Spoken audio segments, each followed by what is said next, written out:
A few years ago, there was a case in Thailand where a villager, who was very earnest in the practice, took his practice very seriously to the point of where his hands became so stiff, he could not move them.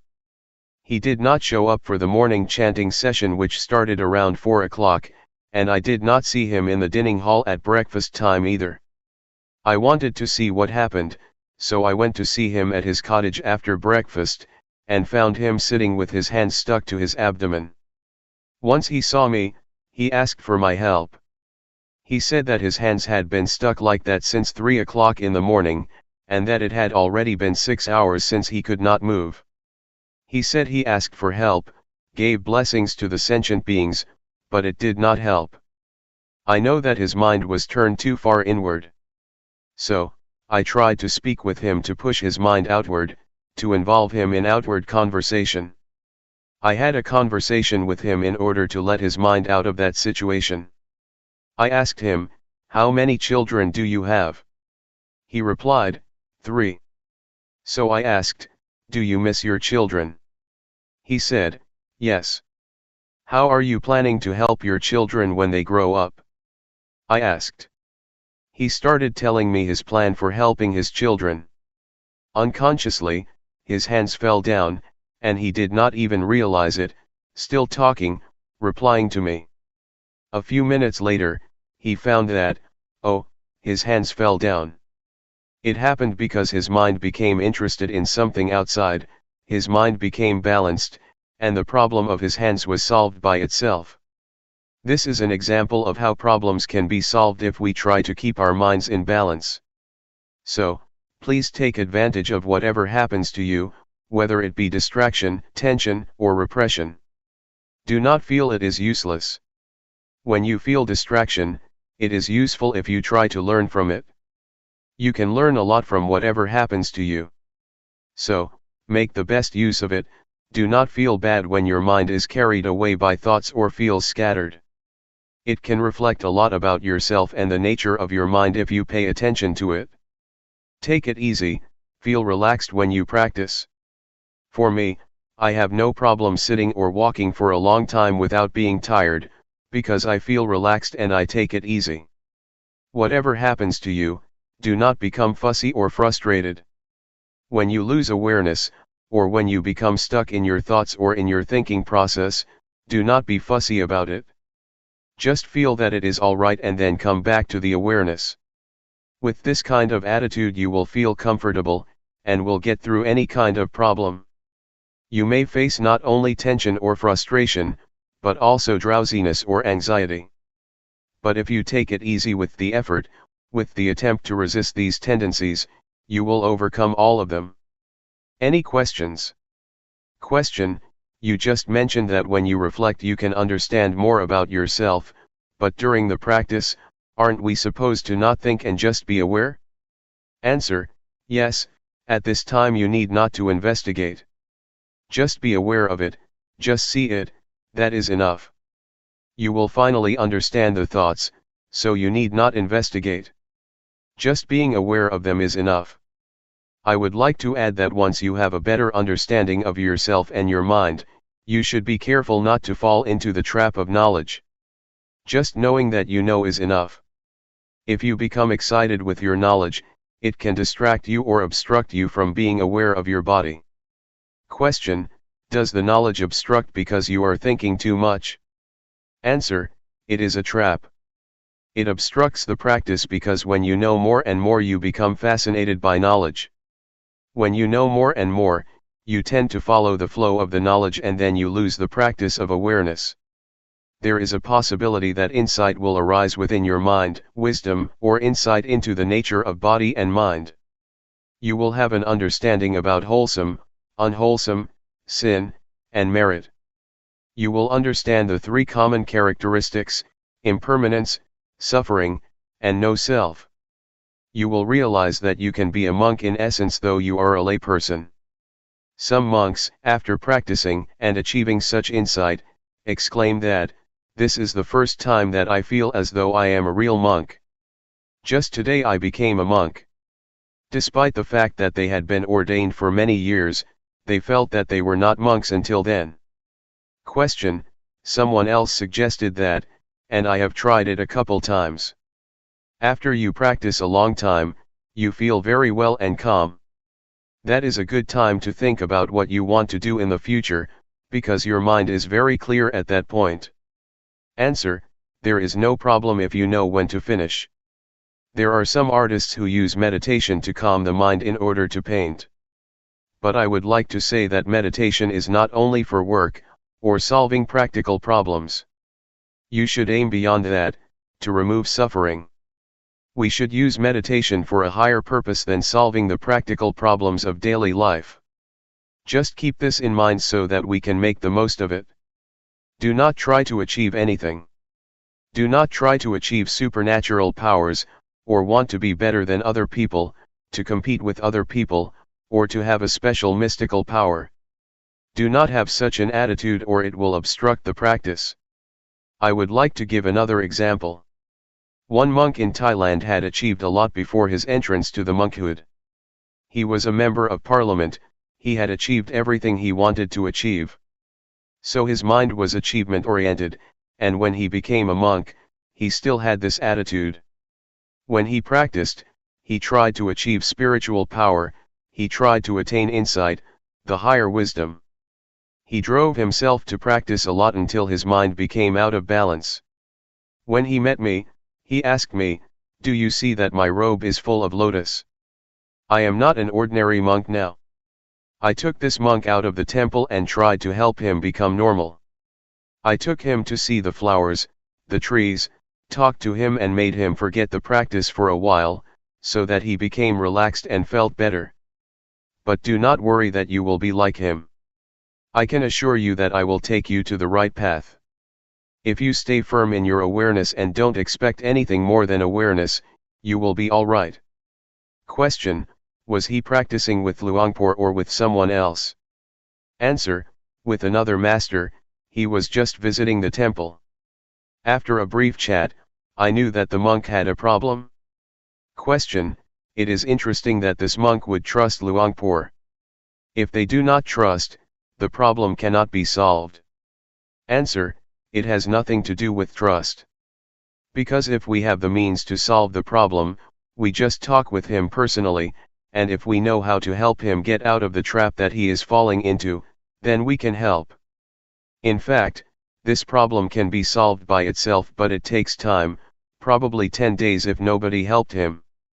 Question: I think maybe I am too inward in my practice, because when he told his interesting story I realized that, all the tension in my back was leaving. After I went outward and listened to his story, I started to forget all about the pain. I still have a congested head, but I can see now that my back tension is releasing. Answer: it is okay. Whatever happens, do not be worried. You should learn how to solve the problem yourself. For example, when you become tense, try to look outward, see your surroundings and pay attention to them. This will help balance your mind. Question: I have noticed that when I go outside to walk around the pond, I feel more relaxed than I do in here. When I work in here, I feel more tense. When I work out there, it feels lighter to me. Answer: do not worry about whether your practice is right or wrong, do not try to achieve the right practice, just keep your mind relaxed and feel comfortable, going beyond anxiety or desire. Question: Luangpor mentioned earlier that hindrances can be helpful, so sleepiness or things like that can be helpful, we just need to resist them. I am just thinking, for example, that today I feel drowsy, and I have been staying with it. I am just thinking that maybe it is helpful sometimes to just go take a nap. When you wake up you feel refreshed, then you can practice better instead of trying to stay with it for a long time.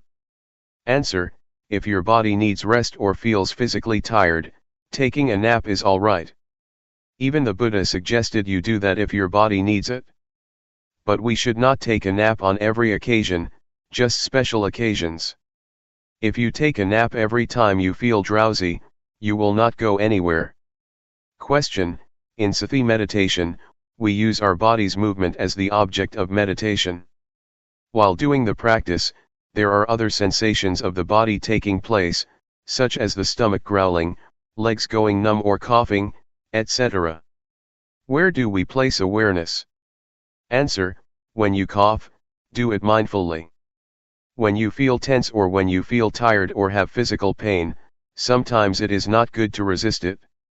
You have to reduce that pain by changing your position from sitting to walking, etc. You have to learn how to reduce this kind of suffering. It also depends on the case. For example, when you feel pain at your neck, you are aware of it, but you should not concentrate on or pay attention to it. You should just continue the awareness of your hands movement. But if you feel tired and your body needs to relax, then you should change postures, or if you have gas in your stomach, the gas should be released mindfully. Question: can you define mindfully, please? Answer: you are aware of it. Mindfulness and awareness are interchangeable. Practically speaking, they are the same, concomitant, twins. So, to be mindful is to be aware of that particular thing. Question: but when you talk about awareness, you are talking about your senses, right? What you feel, what you taste, what you hear, what you see, that is all part of awareness, right? Answer: yes. Knowing what you see and what you hear is awareness. But for the practice, you just pay attention to the object of meditation, like the body's movement. Once, while I was practicing sitting meditation, a big snake moved towards me and it seemed to me that it did not realize that I was in front of it. So, I tried to stop it and make it aware that there was a person in front of it. I threw a matchbox in front of it, and it raised its head once it realized that there was something in front of it. Once I knew it was a cobra, I tried to protect myself without fear, without nervousness or anxiety. Since at that moment, I knew I should not move hastily, I did it mindfully, grasping my robe to protect myself. I prevented the cobra from biting me. June 9, 1997. The Threefold Training. We have to study ourselves to gain a better understanding of ourselves, otherwise, we will become the victim of suffering. Suffering will become our master, and control our minds. If we know ourselves, we become our own masters and can live our lives accordingly. Within ourselves, there is both heaven and hell, merit and evil. Our mind can be the source of happiness or the source of suffering. Pleasure and pain are inside ourselves, as are all states of mind. If we know ourselves better, we will learn how to make our lives happy and free from suffering. There is no better way to understand ourselves, to work and see ourselves internally, than practicing meditation.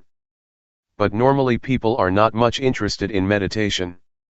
Buddhadasa, a great monk in Thailand who passed away recently, once said that people tend to respect monks, but they never listen to them or put their teachings into practice.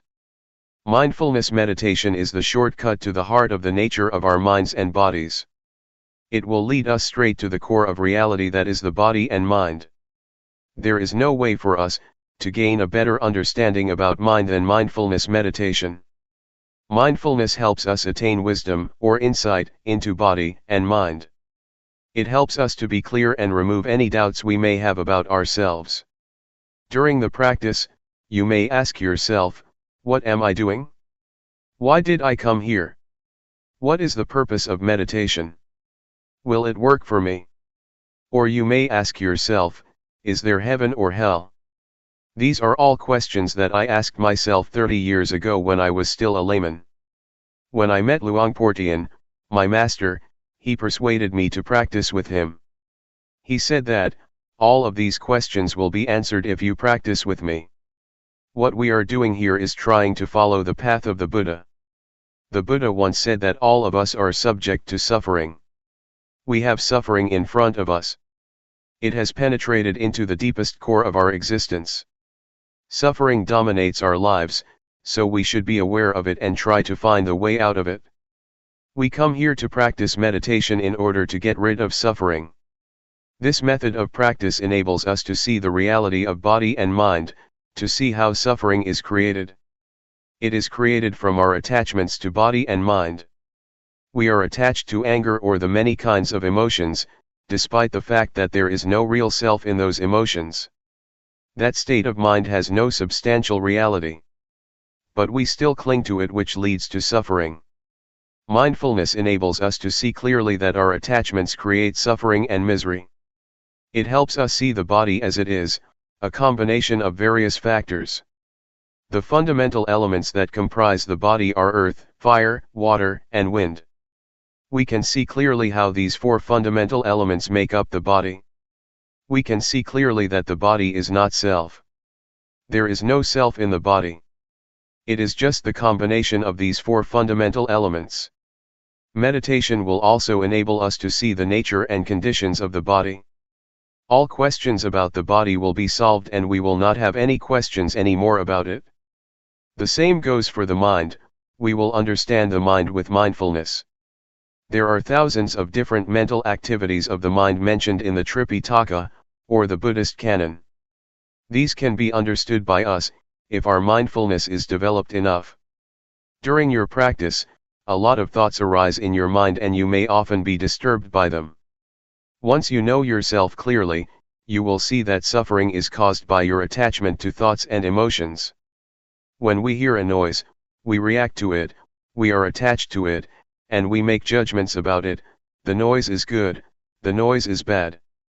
Whatever we see, whatever we have contact with, we always react to it and make judgments, good or bad, pleasure or displeasure, satisfactory or dissatisfactory. We are not aware that we should not be attached to these objects because they have no self, it is just a thought, not the self, and we should not make it personal. There is no person in that thought, but because of our ignorance, we grasp it and take it to be a person or make it personal by attaching ourselves to it. Mindfulness meditation helps us to see, to go beyond convention. Conventions are not the ultimate reality. They are what we assume them to be. You assume that this is good, that this is bad, I am the monk, you are the layperson, this is Guanyin Bodhisattva, etc. We are attached to convention and this makes us suffer. If we see the ultimate reality, we will see and understand that convention is just what we agree upon together. With this insight, with this understanding of conventional reality, suffering has no basis of existence. Suffering exists because we are attached to conventional reality. Once we have insight into conventional reality, and understand that it is not the ultimate reality, suffering cannot be sustained. This is the ultimate insight that we can attain if we develop enough mindfulness. The practice covers the whole aspects of the training according to Buddhism. According to Buddhism, there are three aspects of the training we call the threefold training: training in higher morality, training in higher concentration, and training in higher wisdom.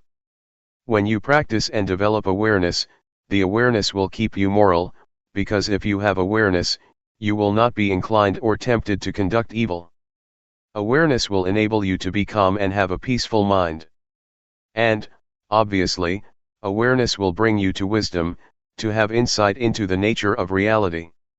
You can see that whatever object we have contact with, there is no real self, no independent or substantial self that we can attach to. This will enable us to see reality as it is, to see how impermanent it is, to see how suffering it is, to see that there is not a self that we can attach ourselves to. Everything will be seen under this framework as being impermanent, suffering, and no self. We see what is subject to impermanence, what is subject to suffering, what is subject to no self. We let it be as it is. We are not attached to it. These are the insights that we can gain from the practice. With the insights I mentioned to you, our lives will not be harmful to either other people or to ourselves, because there will be no base for hatred, greed, or delusion to exist. We know that there is no permanent self for us to attach to, so we will feel free, we will feel independent because we have nothing to be worried about.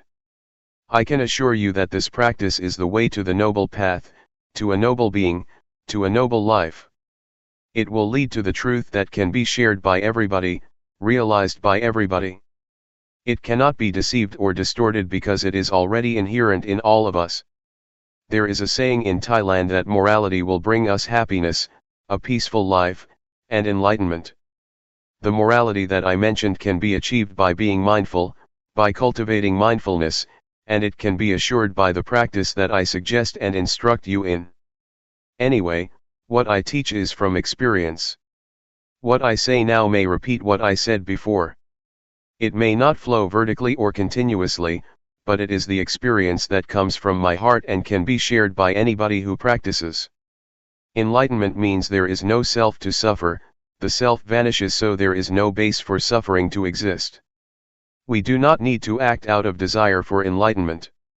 We just practice, simply practice, and realization will come to us naturally because we carry out our actions. We make the cause and the outcome will take place independent of our desire. Enlightenment has to take place because we have created its cause. According to the law of causality, once we do this, that will happen whether you like it or not. So, you just practice. Action is called karma. If you do it this way, it will lead to the result which is independent of our desires. It just happens. Enlightenment that is not experienced by us is just convention, just a concept, even if you call it by other names, no suffering, or freedom. Anyway, the point is that we just try to reach the state of no self where there is no suffering. If there is self, suffering can happen. If there is no self, suffering cannot be sustained. It is not desire because enlightenment is already in ourselves, hell and heaven are already in ourselves, everything is in ourselves including enlightenment and the path. So it is not something out there to be desired or grasped. You need not think about it. You can realize it if you practice enough. For example, does anger last? No.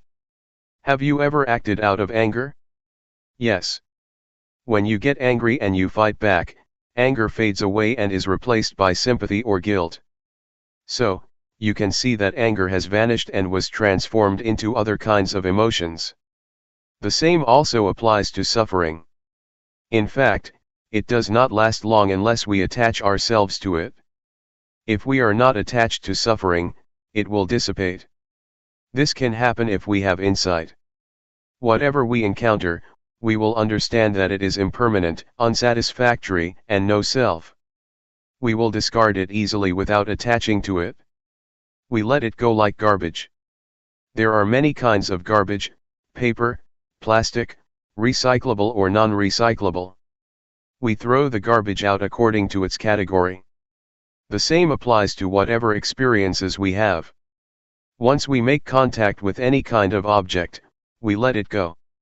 We discard it according to its nature: this is impermanent, this is suffering, or this is no self. All experiences can be perceived into three characteristics, and we just let them go according to their nature. If we live our lives this way, our lives become holy, pure, clean, and free from defilement. It is as if nothing can make us impure. This holy life will make everyone a monk. Everybody here can be a monk. It is a state of mind, a state of pure holy life. In the Buddha's time, there were many established lay people that could be called monks or a noble one, because they were free from suffering. All teachings of the Buddha are centered on these three: impermanent, unsatisfactory, and no self. In the first sermon of the Buddha, he asked the 5 ascetics who would become the first group of noble beings, "Is there anything permanent?" They replied, "No, everything is impermanent." Buddha asked, "What is impermanent is suffering, isn't it?" They replied, "Yes, what is impermanent is suffering, or the causes of suffering. So, whatever is subject to suffering is without self, isn't it?" he asked. Yes, they replied. So, once the 5 ascetics understood that everything is no self, they were enlightened. So, this is the key teaching of the Buddha, the 3 common characteristics. Very few people teach this doctrine. It was fortunate for me that Luangpor Teean taught me about this reality. Cyclic existence is in the present moment, it happens in this life, it is not the bardo or the next life. Our present life is governed by the cyclic existence. Take the smoker for instance. The cyclic existence is composed of 3 factors: defilement, action, or conduct, and consequence or result.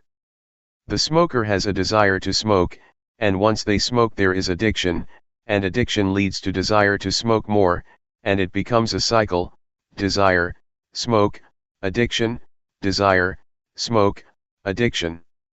This is the cyclic existence. This cycle can be broken if the smoker rejects or abandons this habit. No smoke, no addiction, no desire. This finally leads to enlightenment. Once the cycle is broken, nibbana can be realized. Because there is no desire, no action arises.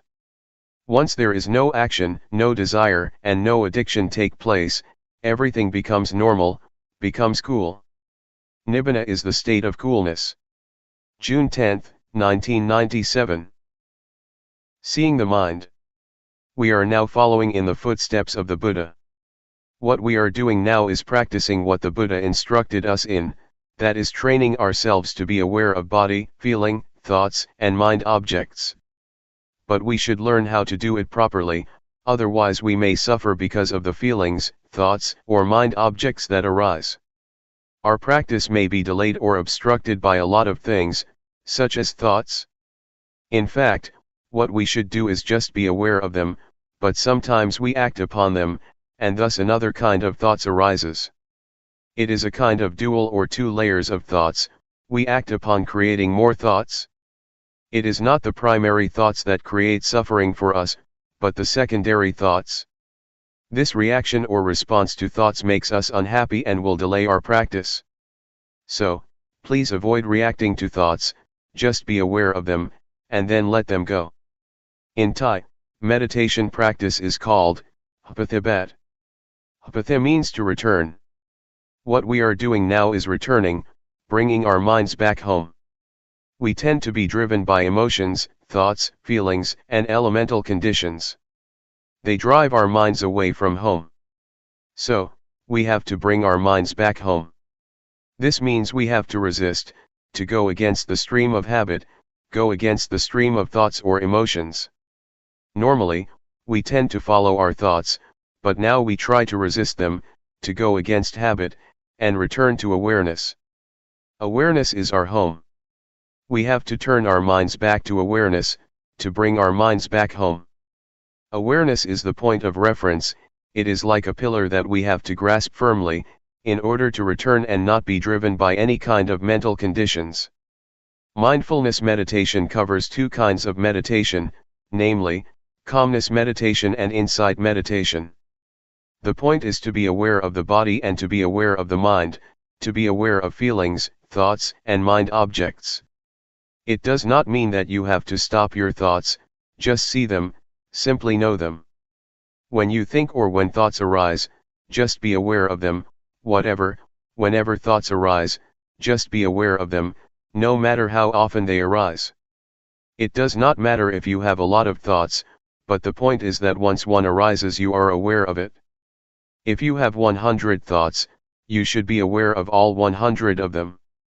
It is not how rarely or how frequently you think, but how often you can be aware. This is what we call self-awareness, to be aware of our own thoughts. This is what Luangpor Teean emphasized. Do not be worried if you have a lot of thoughts. What you should do is be aware of whatever or whenever thoughts arise, that is all. That is the practice. If we want to attain calmness or peace, we may try to stop our thoughts or stop the thinking process, this will lead us to the calmness meditation. It will bring us only calmness and peace to our mind. This practice is like putting a stone on top of grass. The grass cannot grow.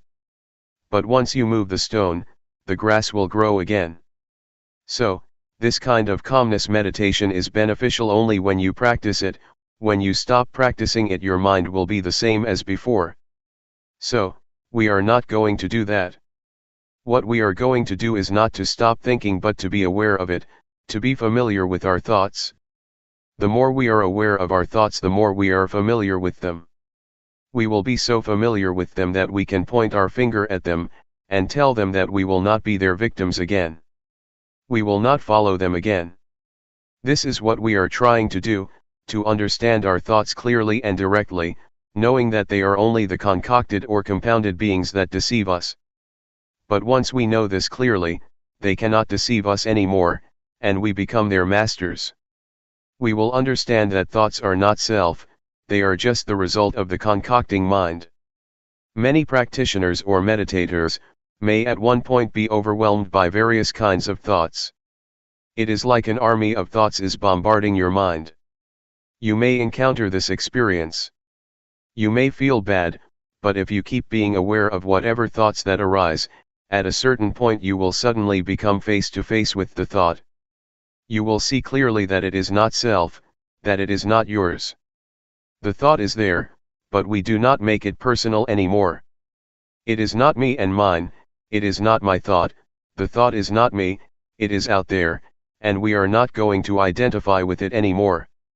At that point, the thought will have no foundation to stand on to exist. It will vanish, it will dissolve. All thoughts will be dissolved instantly. This is what I call victory of the practitioner. I experienced this kind of victory, and there is nothing else except this kind of victory. I cannot explain more than this, but to ask you not to be discouraged by being bombarded by a lot of thoughts. Keep firm, stay with the awareness, with the knowingness, and then you may be able to overcome it. If you follow my instruction and are aware of body, mind, feeling, and mind objects, all of you will go straight to the target, to the end. So, keep knowing these four aspects of reality. You will gradually understand the nature of these realities, and you will be able to realize that once you hear a sound, it is just a sound you hear. Once you see a form or an object, you just see it, no more than that. So, the body, feeling, mind, or mind objects will not be able to trap you.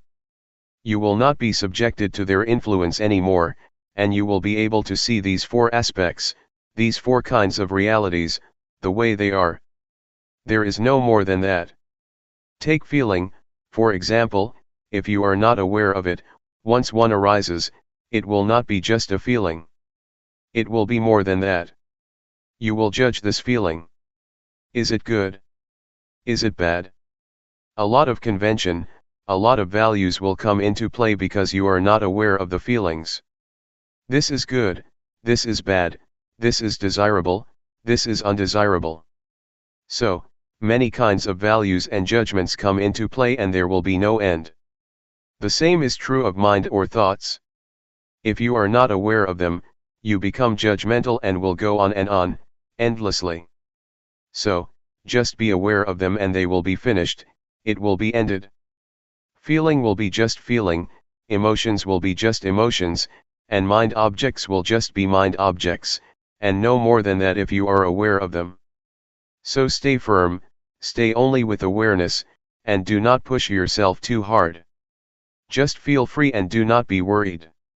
If you cannot do it, if you cannot be aware of it, that is okay. Do not feel bad for yourself, do not feel regret, oh, I made a mistake. No, just forget it, just go ahead with your practice. Eventually you will realize the truth through awareness. With awareness the truth will reveal itself. The truth of feeling, the truth of mind, the truth of mind objects, and the truth of body will reveal themselves without your memorizing from texts. These truths cannot be memorized, but it is in your capacity to realize them. From my personal interview, all of you have already experienced what is in yourselves. You did not experience something in your imagination.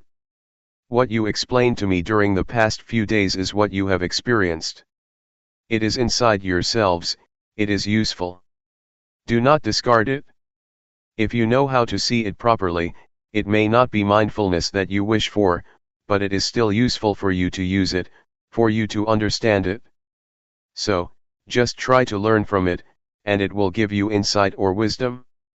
What we have experienced so far is not beyond the realm of body and mind. This is the physical body, and feelings, thoughts, and mind objects are in the realm of the mind. So you did not experience something out there. It is already in your body and mind. Try to make use of it skillfully. Luangpor Teean told me that the training of the mind is to see the mind, to look into it, not to seek for calmness of mind. Just see it, just be aware of it, and you will have proper mental training. Since your experience is not beyond body and mind, you do not experience something out there. You experience what is already in yourselves. So, just feel free, feel relaxed and know that you have done nothing wrong. But if you see the image of hell or heaven out there, if you smell odor out there, if you see a vision of angels or a deity out there, you are traversing the wrong path. Please come back. Just try to see, be aware of what is already in your body and mind. That is all. Do not look beyond that. What you have already done may be called meditation, observing the precepts, or earning merit. The meditation you practiced has already covered what I just mentioned. When you practice meditation here, your mind becomes normal, that is sila, or morality. It means normal, normal in conduct, normal in deeds. If you feel calm and peaceful, that is wholesomeness, or husala. If you know how to be free from your thoughts, that is wisdom, even if you suffer because of them, as long as you learn from them, you have gained wisdom. It is knowledge. It is not necessarily negative. When you practice, you do not do anything harmful to yourself nor to anybody, which means you have already kept the precepts, observed morality. So, morality, concentration, wisdom, wholesomeness or merit, have already been developed from your practice. Please learn how to transform undesirable thoughts, and whatever suffering you may experience. Do not let thoughts make you suffer. Try to adjust your mind, try to change it to be wholesome and happy. You have to learn by yourself to solve your own problems, and if you keep solving your problems, you will have what we call wisdom. You will learn that you are your own master, you will know that your own self is your refuge, and this is the ultimate truth that everybody should understand. There is no refuge other than oneself. Any questions? Question: whenever there is a thought, you suffer because you develop more thoughts. Thoughts that stem from intentional thoughts are okay, I think. For example, if during the practice, you have a thought and know that you cannot improve yourself based on it, then you come up with something of how you want to improve it. Answer: yes, if it is a skillful thought, it will lead to wisdom. We should learn from thoughts without suppressing them, that is what we call wisdom or insight. Wisdom can be obtained when body and mind are free of disturbance. Now, we are already here, and our bodies are far away from annoyance or disturbance. If our minds still think about this and that all the time, about sensual pleasure, about sensual happiness, the Buddha compared this situation to a log that is on the shore but is still wet. You cannot make fire with this wood. But if you are here, your body is in a place of solitude, and your mind is also calm and not engaged in sensual pleasure or distraction, you are like wood that has already dried and can be lit. This means that one will be able to be liberated because body and mind go together. The person who does not practice will keep thinking about the experiences of the past. But if we practice, our minds will be in order, they will keep knowing the present moment. And this mental attitude of knowing oneself, or knowing one's thoughts, will give the wisdom that the mind itself reveals, the truth that is manifested in mind. So, such practice will give rise to the wisdom that the Buddha suggested and praised. We are able to develop or attain a state of wholesomeness in the same manner that the Buddha did. We are able to abandon the unwholesomeness and the suffering that the Buddha was able to. What the Buddha attained is not something beyond our capacity. We can also achieve his compassion, his wisdom, and his purity. So, do not think that the Buddha's qualities are something out there. It is already in our capacity to develop them if we practice constantly. If we practice hard enough, his compassion, his wisdom, and his purity will be shared by us. Mindfulness meditation leads everybody to the same goal, just like Route 301 led everybody here. Anybody who practices mindfulness meditation will realize the same thing, the same wisdom. It does not mean that the Buddha knows one way, and the noble beings know something different. They know the same thing because they use the same road. Mindfulness meditation is the most important road to liberation. What we have practiced now is not a waste of time. Even though you have not attained wisdom yet, what you have done will produce results. You are going to create a karma, or conduct, that produces results. For example, when you raise your hand you become aware of it, such awareness will not vanish. It will accumulate and it will enable you to attain something. So, keep practicing even if you do not gain insight during this 7-day retreat. That is okay, just never mind. Please continue your practice after the retreat, and it will certainly produce results. Question: could anyone reach liberation during this lifetime? Does it depend on the amount of effort you put in the practice? Is it hindered by the sankhara that you have accumulated? Answer: yes. It is possible for a person to achieve liberation, if one practices the Dhamma or the teaching that the Buddha suggested. That is to develop or train in a higher morality, in higher concentration, and in higher wisdom. We are capable of reaching that point. It is not necessarily obstructed or hindered by past actions. If we practice in the present life, we are able to liberate ourselves. I would like to ask you, is there tomorrow? The teaching of the Buddha is full of marvelous characteristics. It is what the Buddha practiced by himself, and it is beyond time. It can produce results beyond the limitations of time. It is what one can realize by oneself, and it can be achieved by anybody with no limitation, and only the practitioner will realize it. You cannot practice it for other people. This is what the Buddha said. There is tomorrow, but we do not know what the chances are for tomorrow, and we cannot do anything about tomorrow. What we can do is today. The past, or yesterday, is already gone and we cannot do anything for the past. What we did in the past is already in the past, we cannot do anything else now. So only today can we do something. Please try to make an effort to improve today. Do not pay much attention to tomorrow or to yesterday. Question: can we teach what we have learned to other people? Answer: we teach and we share what we already have. If we are compassionate enough, we teach compassion. If we are kind enough, we teach kindness. So you share what you have already attained or teach it to other people. There are many things that we may not have achieved yet, but we are able to do that. For example, we may not have read a book but we can still give it to other people. It is like food that we do not eat but share with other people. We do not benefit from it, but we can give the benefit to other people. We just try to help as much as we can. If we find children in trouble, we should try to help them as much as we can. There are many levels of Dhamma. If you live your life according to the moral precepts, you do not harm anybody, you do not kill, you observe the 5 precepts, you have already attained some level of Dhamma. So you can teach if you behave properly.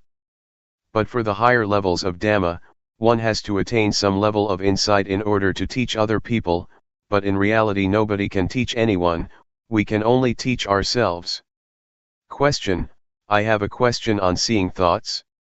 Over the years, I have been practicing, worrying over the quality of thoughts. Thoughts can be strong and there may be many thoughts coming.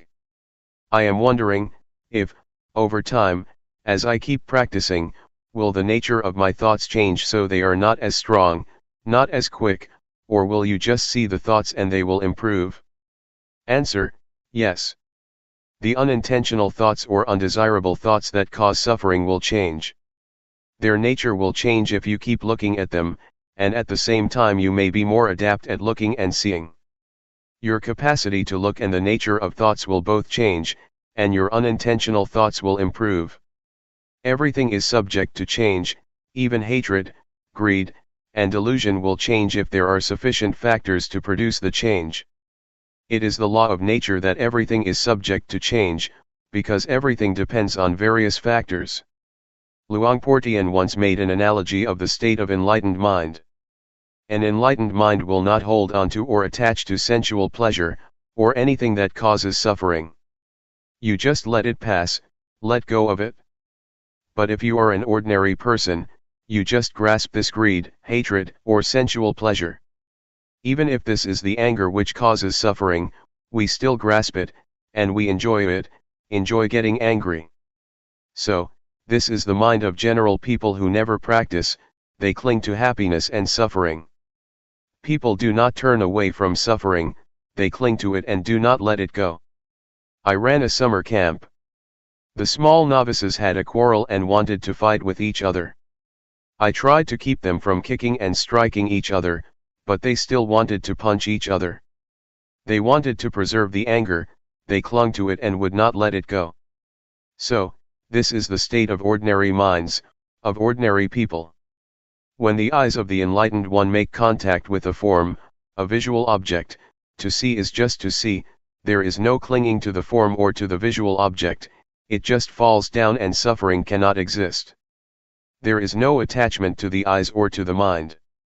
But for ordinary minds, once the contact has been made, they cling to the noise, to the object, and cannot let them go.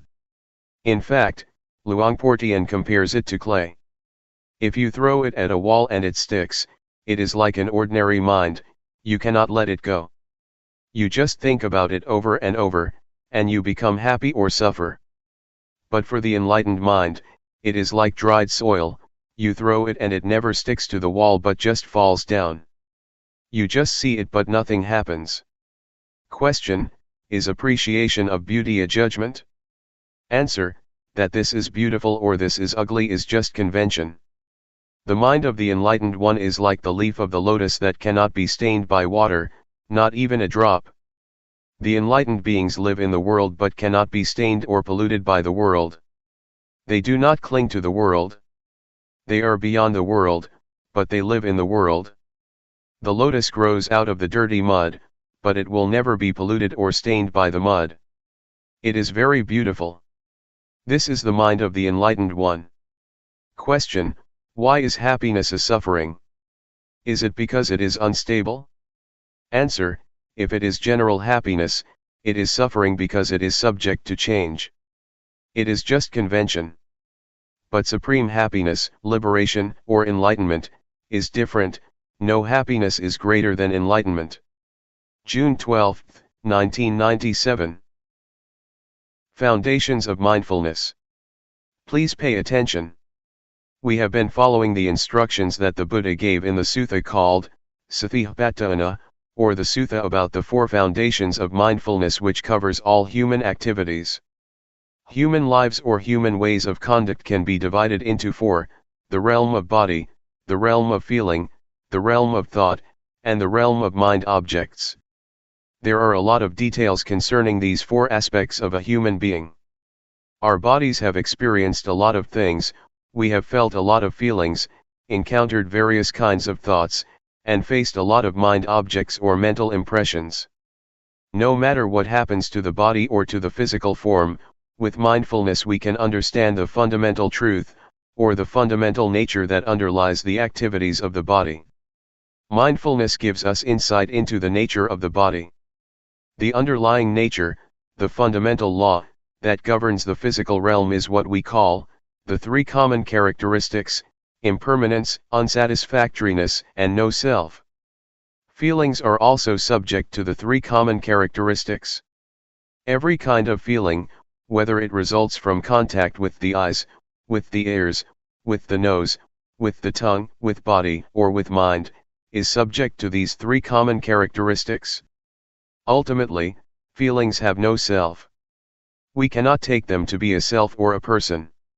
If we do not understand the reality of feelings, we will be their slave. We will try to struggle for the pleasant feelings, we will try our best to protect whatever can give us pleasant feelings. A lot of people are busy possessing objects that provide them with pleasant feelings, but they will ultimately find that they cannot keep them all the time. They are subject to change, to vanish. The Buddha always stresses that a feeling is not self, it is not the person, it is not the individual, so do not take it to be a person or self. Worldly beings who do not practice cannot understand what the Buddha said, but we will be able to understand if we practice hard enough.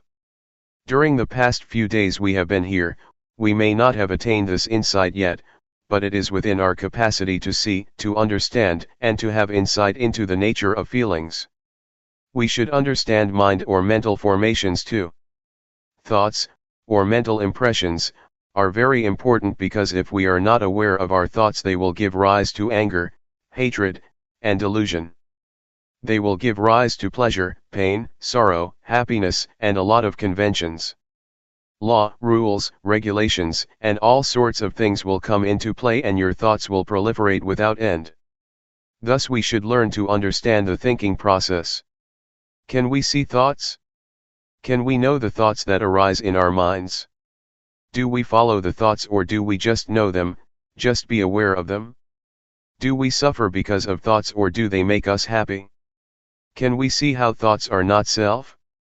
Are we able to see them as void or empty of self? If we understand and see the thoughts that arise in our minds, thoughts are no big deal. We will become their master. But if we do not know the thoughts in our minds, they will control our lives, they will be our masters. To practice mindfulness meditation, we start by cultivating awareness of our bodies.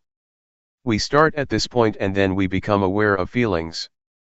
Once we are confident enough to be aware of body and feelings, we will then go to the next step of being aware of our thoughts. We cannot jump directly to awareness of our thoughts, because we need to be skillful enough or it will cause us trouble. Our mindfulness should be cultivated and it has to start from an awareness of the body and our feelings. Once our mindfulness is developed enough, we will proceed further to train ourselves to be aware of our minds. We have to know the former step thoroughly first.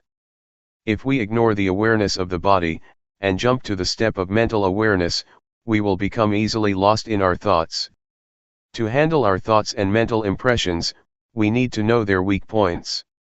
It is as thought we are going to handle a snake. Snakes are harmful, but the skillful person who knows their weak point can capture them without getting hurt. It is like handling an elephant. Elephants are very big and strong, much stronger than human beings, but if we know their weak point we can capture and harness them. Whatever strength it has, however powerful it is, it does not matter because we know how to handle it. The same goes for our relationship with our minds and our thoughts. We have to know the weak point of our thoughts, then we will understand and will be able to handle them. We should know what their source is and how they are conditioned. With this knowledge, thoughts will not be harmful anymore. Keep knowing your body and mind. Stay only with the knowing, and do not do other than this. Stay firmly with knowing, and knowingness will bring about a change to your mind. We need not do anything to the mind or even the thoughts, but just pay attention to our awareness, the knowingness. Luangpor Teean compared unintentional thoughts to a rat and mindfulness to a cat.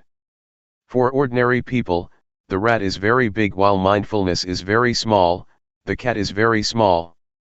If you want the cat to get rid of the rat, you have to feed the cat properly, so that it will grow bigger and bigger until it can catch the rat. So what is the food for the cat, or mindfulness? We have to feed mindfulness with endurance, with diligence, and with constant effort to cultivate our mindfulness.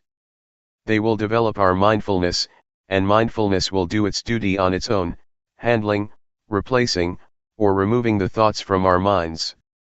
We do not need to do anything with the thoughts. Just allow your mindfulness to grow and mindfulness will do its job. So, try to be firm on this principle. Does it sound difficult? Now let's talk about the fourth category, mind objects. There are two kinds of mind objects. One belongs to the realm of wholesomeness, and the other, unwholesomeness.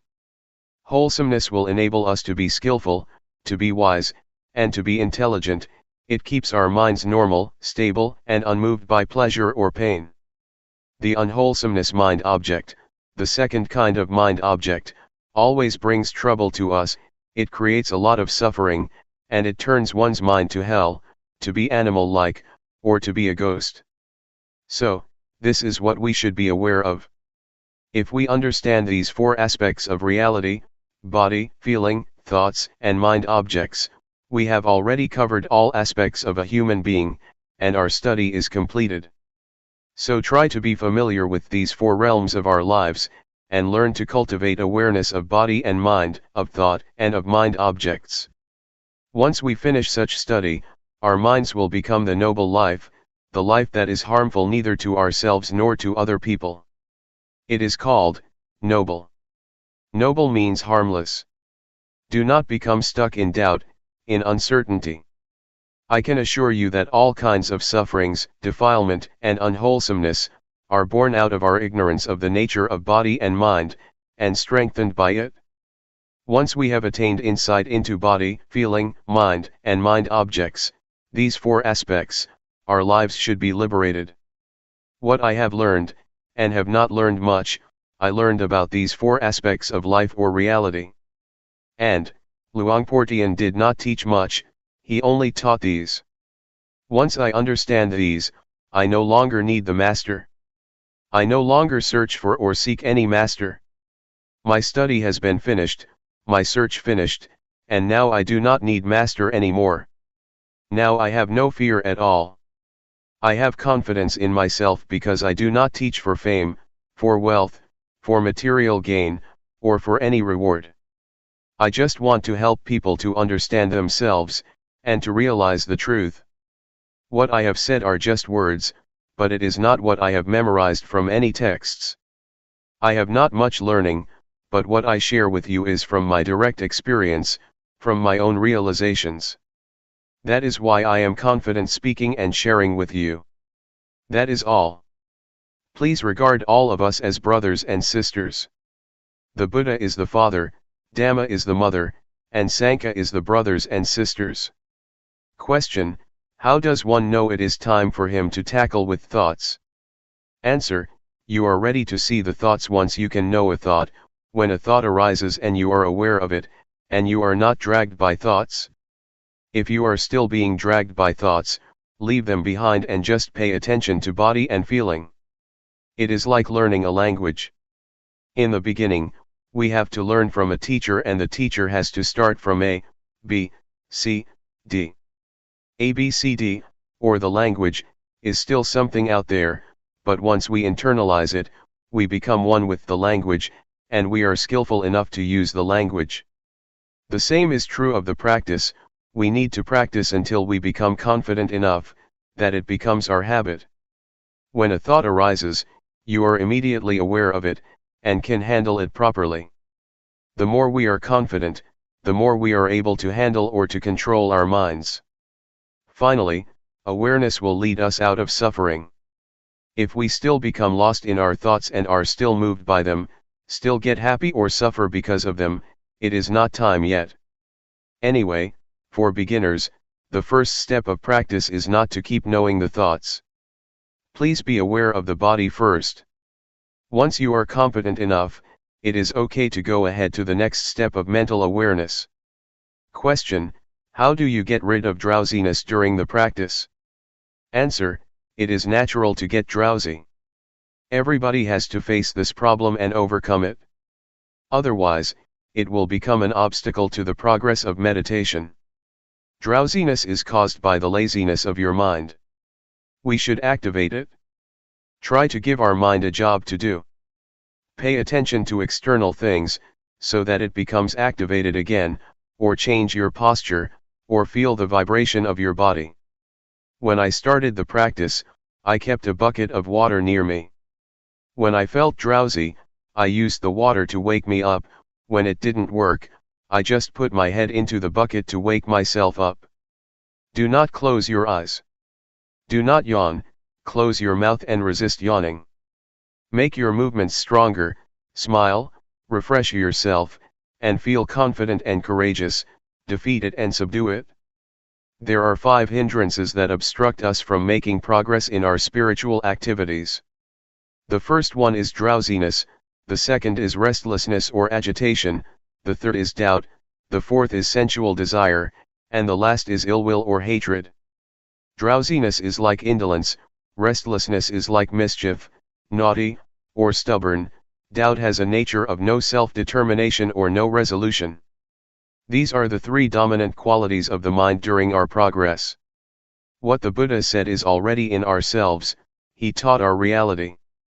Question: on the conventional level, we have a saying, follow your heart, not your mind.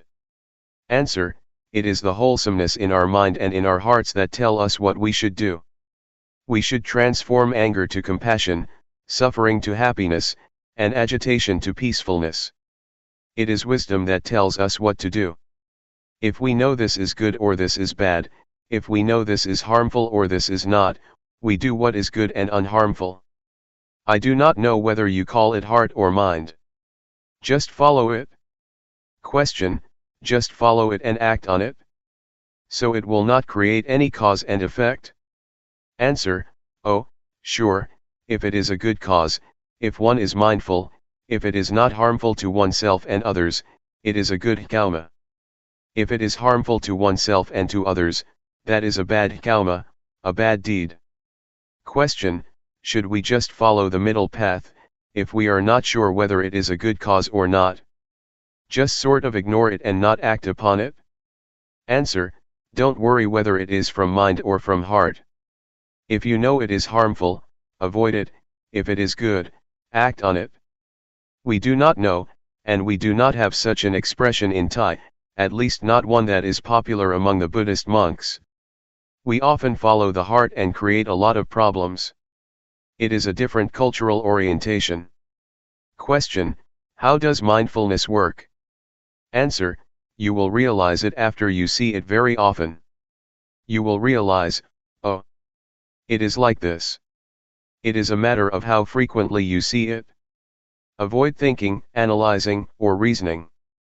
Watch your body until your mindfulness is developed enough, and your mindfulness will be like a fire alarm, a smoke detector. The smoke detector never watches or keeps looking for smoke, but once it detects even a small amount of smoke, the alarm goes off. Mindfulness is like that. You will be aware of even a small portion of thought that arises automatically, without intention. So allow mindfulness to work on its own, do not order it or command it. Mindfulness works like that. Question: can you comment on psychic power, miracle, or New Age? Answer: if it happens and you become attached to it, there is the problem, but if you just see it and let it go, or if you are just aware of it, that is good. But normally people are attached to it. They want something special, but psychic power is not the real miracle. The real miracle, according to the Buddha, is the ability to be aware. When you sit and know that you are sitting, that is the supreme miracle according to the Buddha.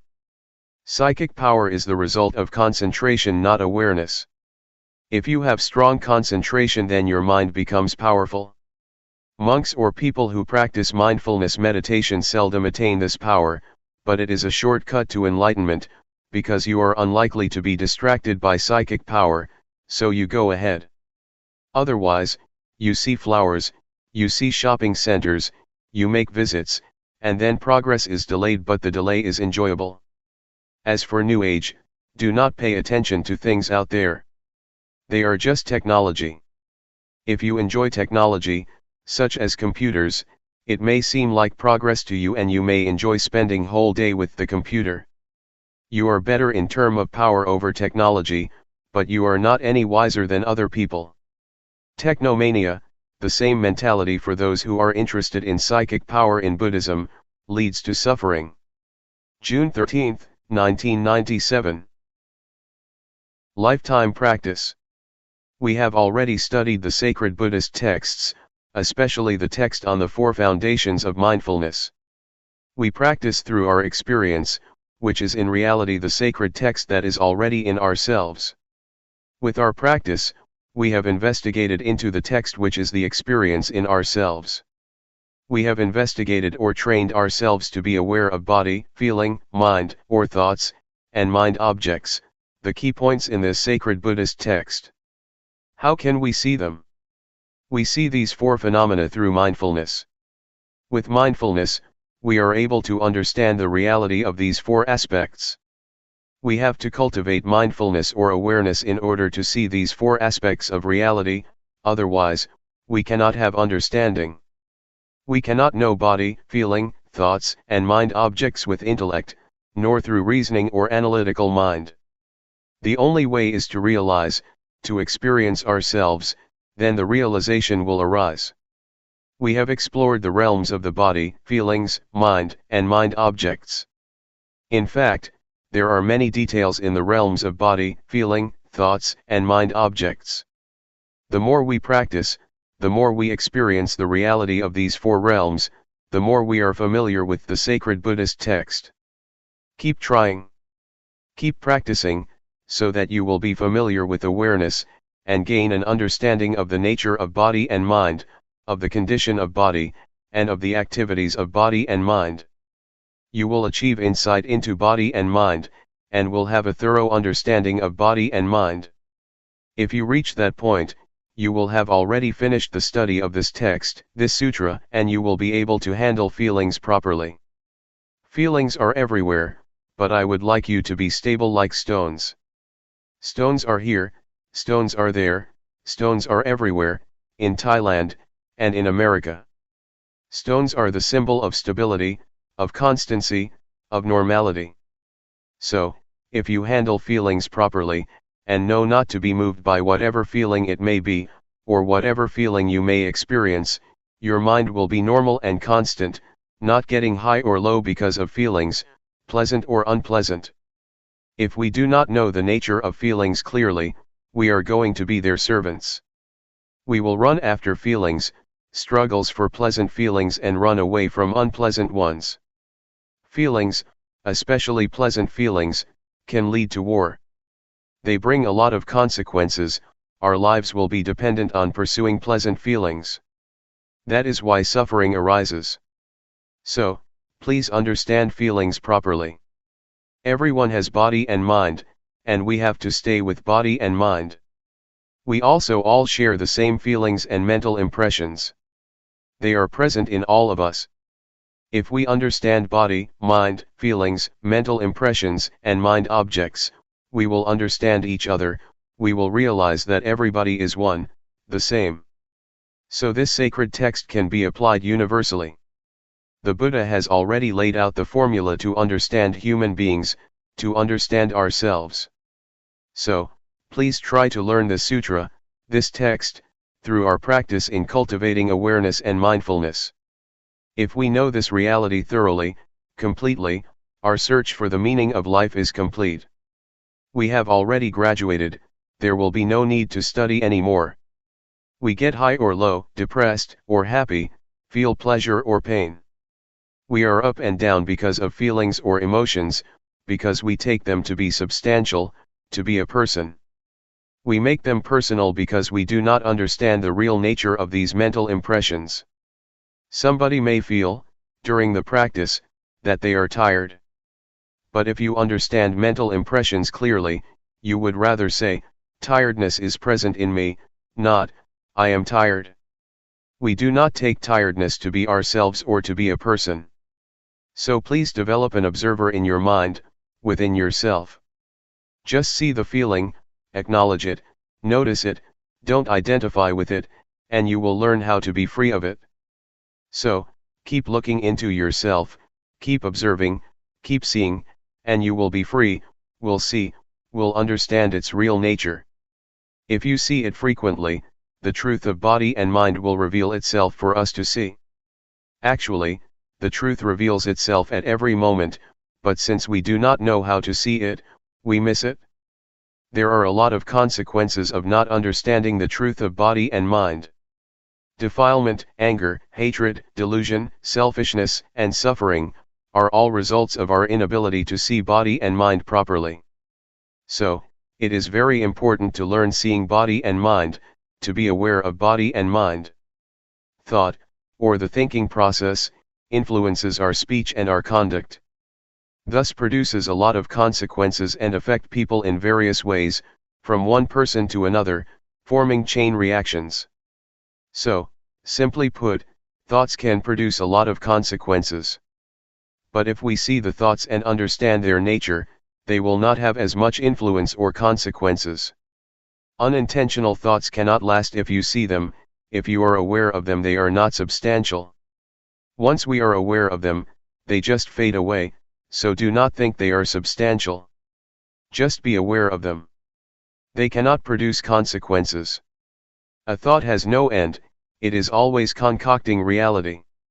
If we do not know the way of the thought, it will start another one and another, without end. There is a story of a dog in a monastery. Sitting under the staircase, the dog saw a monk returning from the alms round with food. It thought the monk very lucky because he could get food easily. After finishing his breakfast, the monk gave the leftovers to the dog. The dog had the idea that being a dog is even better, it can have food easily without having to go through the village. But after a while, a monastery boy beat the dog and the dog changed its mind. I would like to be the boy because he can beat the dog, he is superior to the dog. After the boy went to sleep, a fly buzzed over him, and the boy made a fuss trying to get rid of the fly without success. So, the dog thought being a fly would be better because he could disturb the boy, and the boy would not be able to get rid of it. A while later, though, the fly flew to the dog's mouth, so the dog just stretched his tongue out and caught the fly.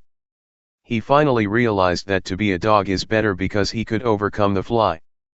This is the concocting mind, the power of compounded thinking without end. We change our minds all the time. In a thought itself, there is truth, the truth of the thought, the cause of suffering as well as the cause of happiness, the truth of the way, the suffering and the way out of suffering, the truth of attachment and the truth of detachment. Thought is not a self, it is subject to condition. You have to understand that thoughts are created by conditional factors. They cannot exist alone. So we have to understand the conditions that produce the thoughts. All kinds of truths about suffering and the cessation of suffering can be learned, can be known within the truth itself. Truth is not a self. It is a condition. You have to understand. The Buddha said to Sariputta, that things and existence are produced by causes. They are governed by the law of causality. If you want to extinguish this, you have to get rid of that, because that is the cause of this. This is the law of causality, the law of dependent origination. So, if thoughts are subject to this law, they have causes and sources. If we want to get rid of an undesirable thought, we need not suppress it or eliminate it, but we should trace it back to where it came from, and then deal with it. Buddha achieved victory because he knew how to deal with the cause of suffering. So, to understand the underlying cause of thoughts, we need to develop awareness. Our awareness should be totally developed, full awareness. The way that the Buddha mentioned in many sermons, including the first sermon, was formalized and laid out in the text of the Four Foundations of Mindfulness. The way that he mentioned is important. If you follow that way, you will learn how to realize the truth properly. The nature of all existence is subject to impermanence, unsatisfactoriness, and no self. If you do not understand this, you will get high in pleasant feelings, and get low in unpleasant feelings. Life cannot always be pleasant, you will sometimes suffer. Our minds are moved up and down. But if we know all objects, all feelings, and do not take them to be substantial, do not identify ourselves with them, they can neither harm us nor disturb our minds. This is what I would like to stress. The retreat is not over as long as we have breath or are alive. We need to practice as long as body and mind exist with us. As long as we still have feelings and emotions, we need to continue our practice. To give you an idea that we are not alone, anything happens to us, noise, voice, people, sight and sound, taste and smell, from surroundings, have involved our lives. We have to learn to deal with all sorts of things properly, so that we will not suffer. June 14, 1997. Buddhist meditation in a nutshell. I would like to talk about the problems of meditation. They are problems that we all share: drowsiness, pain, tiredness, and exhaustion. These problems are quite normal for the practitioner. We have all experienced the same kind of problems. The only duty we have is to be mindful in every moment and in every situation. Whether you are drowsy, tired, or feel pain, try to be mindful in that situation, meaning you are not disturbed by these problems. Do not regard them as obstacles, but take them as experiences that enrich your practice. Because skillful practitioners have to learn how to deal with various kinds of experiences. Do not try to find answers in the intellect or in your brain, or try to investigate into the thoughts, or make reasons for what you have experienced. Just feel. Just stay aware. The practice of awareness will bring you insight or wisdom.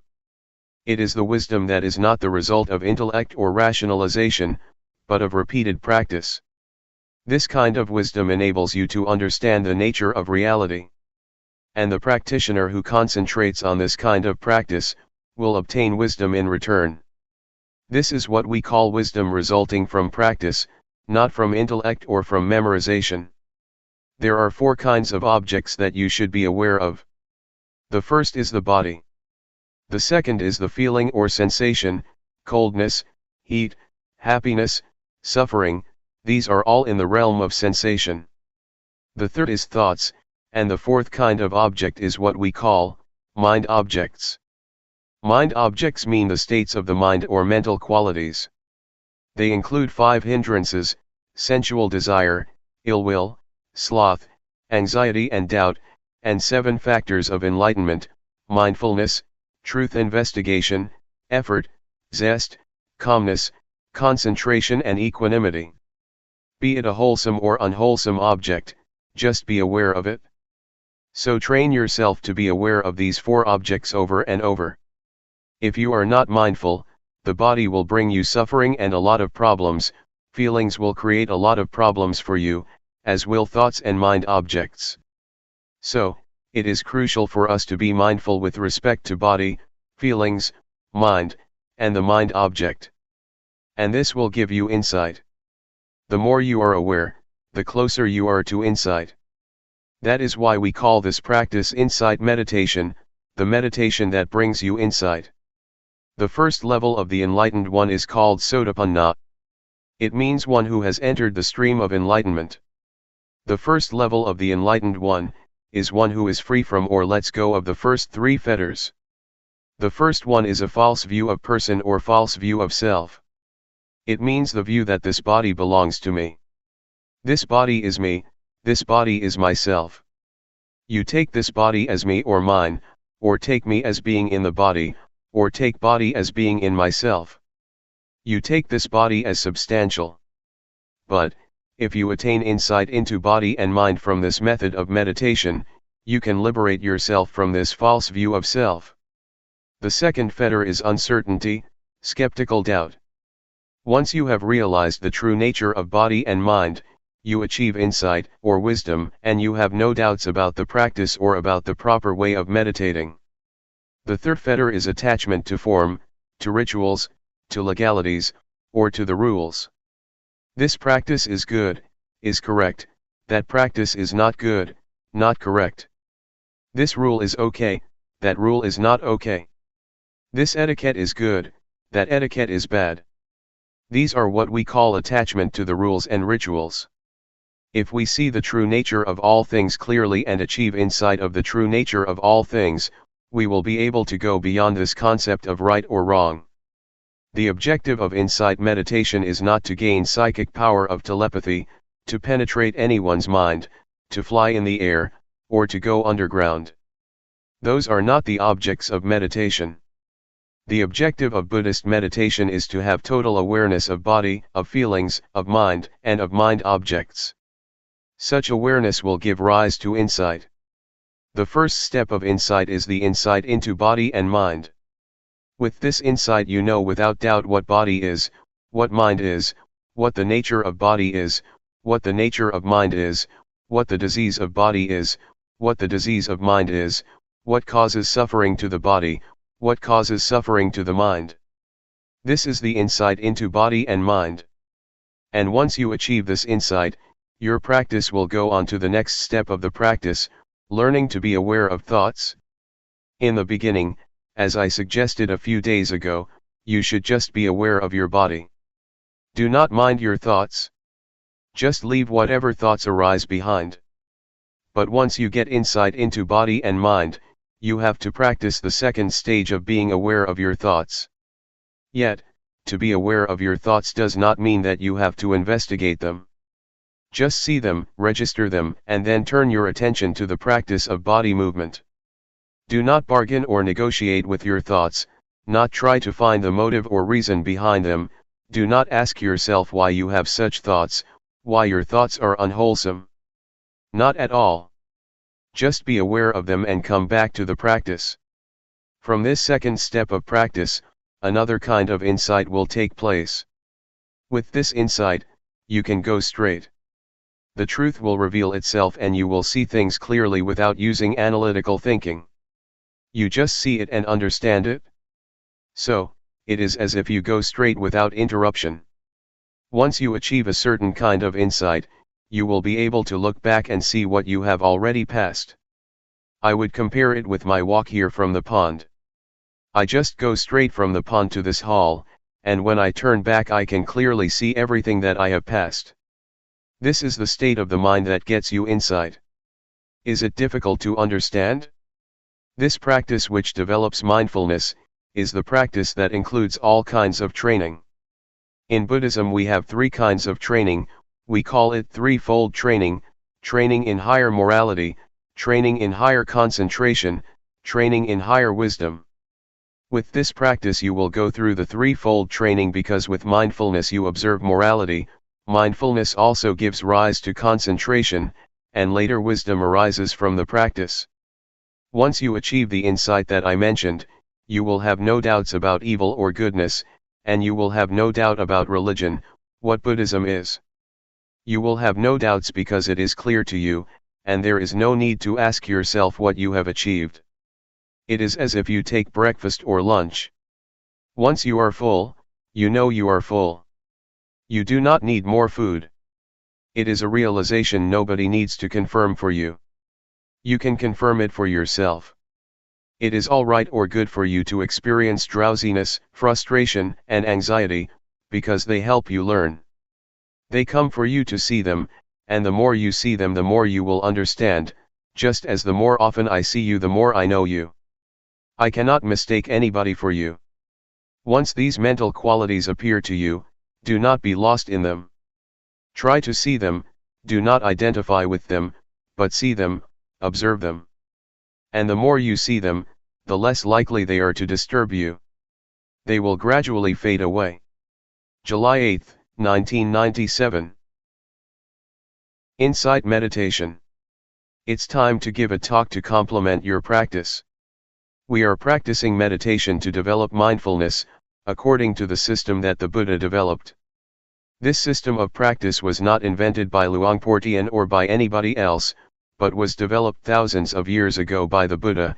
It is called insight meditation or Vipassana meditation. It is different from the calmness meditation, that was developed even before the time of the Buddha. The primary aim is to develop insight through mindfulness. The mindfulness that we experience or have already developed, is the same mindfulness that the Buddha experienced. And the body that we are going to be aware of, is not different from the one that the Buddha used as an object of meditation. The feelings or the sensations that we need to be aware of are also the same that the Buddha meditated on. And all the hindrances that we encounter, be it anxiety, uncertainty, indolence, anger or sensual desire, are also the same that the Buddha faced and overcame.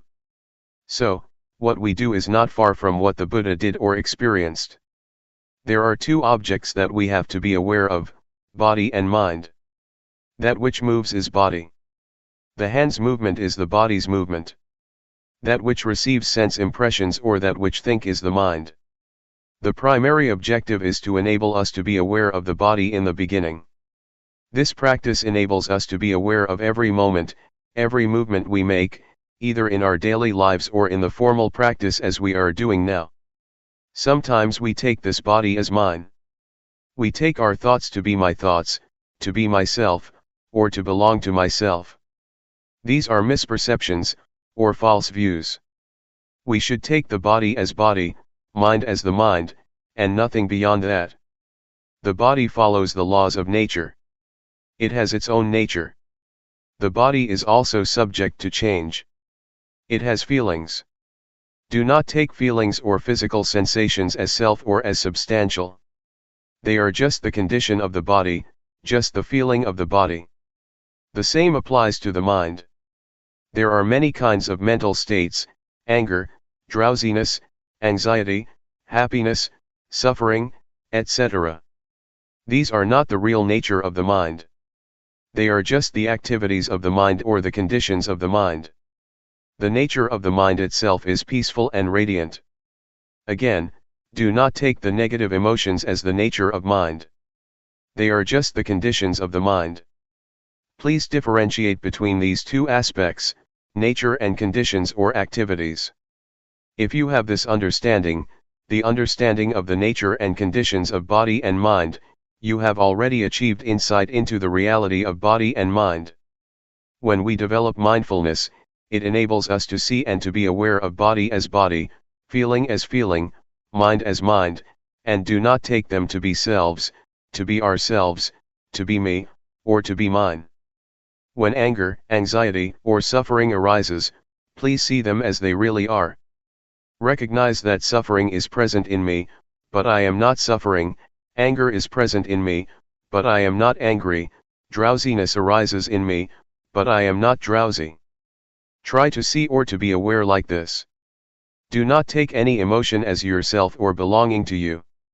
Just take it or see it as it is. That is the proper attitude to have. When you practice mindfulness to a certain point, you will have this insight into body and mind, and the truth of body and mind will reveal itself. What is the nature of body? What is the nature of mind? What is the suffering of body? What is the suffering of mind? What is the cause of physical suffering? What is the cause of mental suffering?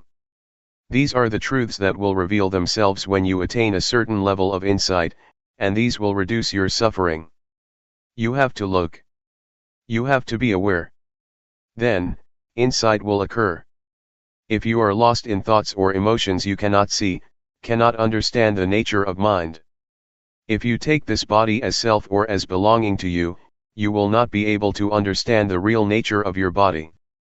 So please keep knowing, and being aware of whatever happens to your mind and body.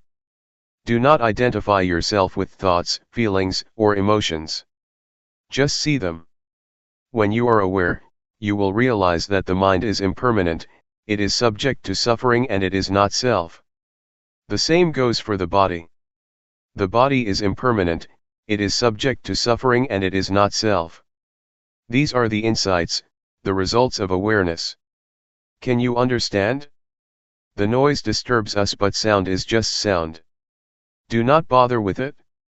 Don't be disturbed by noise. Just accept it. That's the way it is. Do not let it have an effect on you. The state of awareness is very important. It is the path. It is the fundamental of holy life. It is the whole of the training. In Buddhism we have three aspects of training, or threefold training: training in higher morality, sila; training in higher concentration, samadhi; training in higher wisdom, panya. If you practice mindfulness, you have already undergone this threefold training. Awareness enables you to be free from thoughts, free from mental states. It enables you to let go of these elements. And if you achieve the full awareness, you will be free from birth, aging, sickness, and death. You will no longer be disturbed by them. Mindfulness is the instrument to get rid of attachment, to let go of attachment, attachment to body or form, attachment to feelings, attachment to perceptions, attachment to mental volition, or attachment to consciousness. These 5 kinds of attachment, or attachment of 5 aggregates, will be dissolved by the power of awareness. The Buddha once said that attachment to the 5 aggregates, form, feeling, perception, mental volition, and consciousness, is suffering. It is the cause of suffering.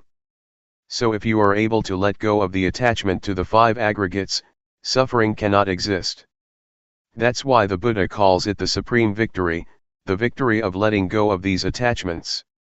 For this to be possible, you need to have full awareness, total mindfulness, which will enable you to see the way things really are, and to understand the nature and the conditions of things. The nature of things is impermanent, unsatisfactory, and no self. The conditions of things are subject to change. Pleasant, unpleasant, agreeable, disagreeable, content or discontent, these are the conditions of things that keep changing. They are not reality. What I told you is the truth, the Dhamma, it is not a fiction or an invention. And this state of insight is not beyond your reach. It is in your capacity to attain the truth, to realize the truth. Keep practicing. Develop awareness as much as possible. Do not waste your time on thoughts or on the thinking process. Just practice. Do not dwell on your thoughts. That's all for today. July 9, 1997. A handful of Buddhism. We are learning to practice meditation. The purpose of meditation is to develop awareness and mindfulness. The more we exercise awareness, the more we develop it. It will become present in our bodies, and our minds will become familiar with our bodies because of mindfulness. Try to make your mind familiar with your body, so that it will be with your body. People are differentiated by their actions, karma. Karma is the determining factor that differentiates all of us. If we practice mindfulness, it is the action that can determine our lives and have an effect on us. Keep practicing mindfulness. If we practice enough and properly, it already includes the training in higher morality, the training in higher concentration, and the training in higher wisdom, or what we call, the threefold training. There are many things that keep us from being aware, and keep us from knowing. There are sensations, or feelings. If we are caught up in feelings, our mind is turned from ourselves or from the body, and we do not experience awareness. Unintentional thoughts also keep us from being aware. Be they good thoughts or bad thoughts, if we are distracted by them, awareness disappears and we cannot create the desirable karma of practicing awareness. So try to turn your mind away from those feelings and thoughts. Do not become distracted or disturbed by them. If you become aware and keep knowing your body, you will realize later that the unintentional thoughts are like the garbage. They are undesirable and we are no longer tempted by them as before. We do not refuse or reject feelings or thoughts, but we are not to be caught up in any of them. Mindfulness enables us to be aware of these feelings and thoughts, and mindfulness enables us to bring the mind back to the body's movement.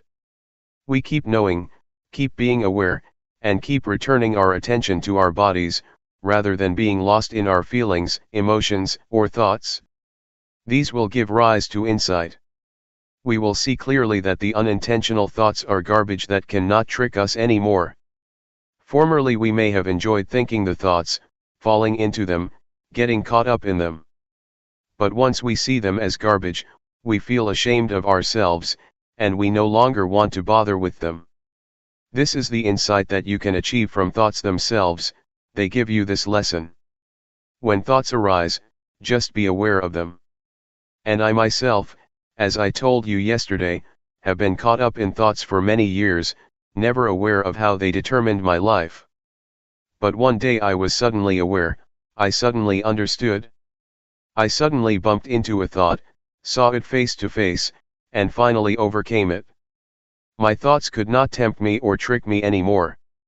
This was the decisive victory. Before that, I was the slave of my thoughts which concocted greed, hatred, and delusion. With thoughts, greed, hatred, and delusion arise. A lot of thoughts become the consequence of those defilements. Once I understood and saw the thought clearly, I became its master. The thoughts cannot be my master anymore. This is the insight, the result of accumulated awareness. The four categories, body, feelings, mind or thoughts, and mind objects, keep coming into our lives. We experience all of them. During practice, they keep coming, keep arising, and keep disturbing our minds. We do not know how to deal with them because we do not have enough mindfulness. But if our mindfulness is strong enough, they just come for us to learn and see their nature clearly, to see that they are temporary states of mind. There are two kinds of nature, the nature of body and mind, and the conditional state of body and mind. These are the two aspects of body and mind that we can realize, that we can understand. Later we can see where thoughts come from. Where are they? What is their source or origin? What is their stronghold? We can know it all. We will also be able to know the three characteristics, impermanence, unsatisfactoriness, and no self. We will know what they are, and we see everything in terms of them. This insight is possible because of the mindfulness that we keep developing. Everything that we experience can be put into two realms, body and mind. It is all related to these two realms, body and mind, and no more than that. When we are aware of the body and mind, we can see the two aspects that I mentioned earlier, the true nature of body and mind, and the conditional or the temporary state of body and mind. For example, feelings, whatever they are, heat or cold, pleasure or pain, happiness or suffering, these are not the true nature of body and mind.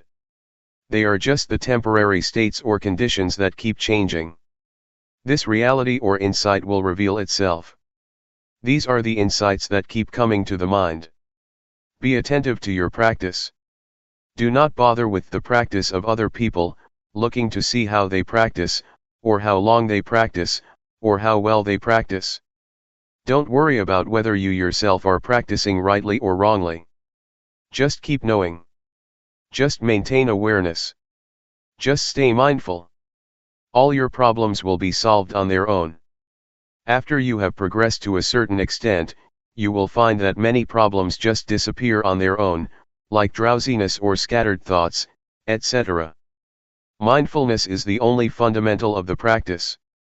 Just stay firm with mindfulness or awareness. There is no more than that. With mindfulness, the factors in codependent origination can come to their end. When you have contact with the world and have feelings, they will not produce defilement or any consequences. They just stop there if you have mindfulness. But if you do not have mindfulness, they will produce other factors. So just let the progress of codependent origination stop at the stage of feeling, and there will be nothing more. Once insight into body and mind arises, delusions appear, and the truth will reveal itself. After you have insight into body and mind, another insight will result, the understanding of conventional reality and the ultimate truth. With that, greed, hatred and delusion are reduced. You achieve insight into the three common characteristics of impermanence, unsatisfactoriness, and no self. Again, this will reduce greed, hatred, and delusion dramatically. These are the results of the practice. They are the insights that will occur on their own. That's why I always say that the practice of mindfulness is the perfect formula of meditation. It is perfect in every step, every stage of the practice. There is no more than that. All virtues, all teachings are included in the practice of mindfulness. Be it training in higher morality, training in higher concentration, training in higher wisdom, compassion, loving kindness, generosity, endurance, etc. These are all virtues that you have already practiced through mindfulness meditation. In fact, the key teachings or the key virtues, according to Buddhism, are just a few, just a handful. July 11, 1997. Letting go. What we are doing now is following our Master, the Supreme Master, the Buddha, who developed this meditation a long time ago. He used his body and mind as the text or scripture for studying the Dhamma through cultivating awareness of the body and mind. Apart from the body, we should also be aware of feelings, thoughts, and mind objects. Mind and body are like a sutra that covers a lot of subjects, a lot of knowledge that we should know. We are able to learn about heaven, hell, happiness, suffering, morality, concentration, and wisdom, from our body and mind through awareness cultivation. The causes of disturbances and problems in this world are in the realm of body and mind.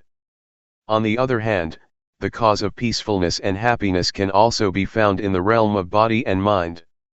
I need not explain more about this, but I would like to talk about the practice. The practice can be done by cultivating awareness of the body. Please try whatever techniques that can be used for awareness cultivation. Actually, what Luangpor Teean taught is very up to date, never obsolete, very modernized, and suitable for the modern age. This method is a universal one because everybody has body and mind. All of us have the same properties, regardless of nationality, language, race, gender, etc. We all have the same properties of body and mind. Just try to breathe in and breathe out with awareness. When you breathe in, be aware of that in breath, when you breathe out, be aware of that out breath. And we will become one. Breathe in and breathe out. Let's try breathing in and breathing out. If we have awareness, all of us will become one.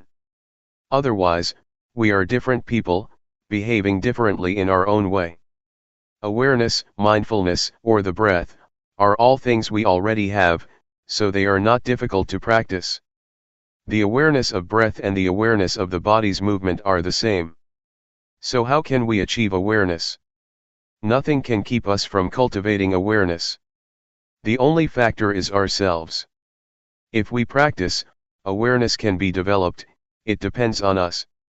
We have already done many things, chantings, devotions, offerings, performing merits, studying scriptures, etc. Another thing that we should do is practice meditation. What Zhuangyan Monastery has done is to follow the path of the Buddha, encouraging people to practice meditation.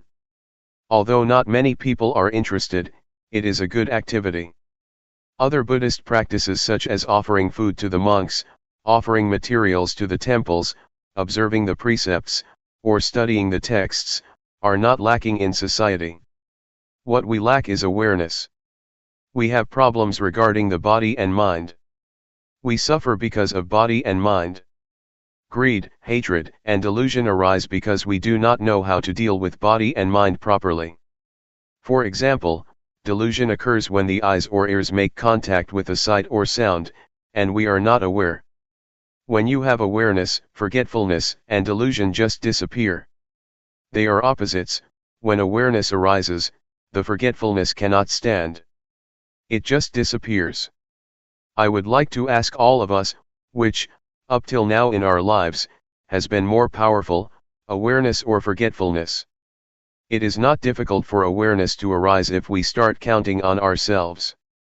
Buddhism starts from the individual, transforming the individual first. You need not change the environment or to ask the environment to change at the outset. So if you keep cultivating awareness, you will find the answers to your problems by yourself. The truth about body and mind will no longer exist. I would like to speak briefly for your benefit. We need to let go of everything regarding the mind. Regarding the body, we should learn how to reduce physical suffering and treat it properly. In other words, mental suffering can be reduced by letting go, but physical or bodily suffering has to be reduced by treatment.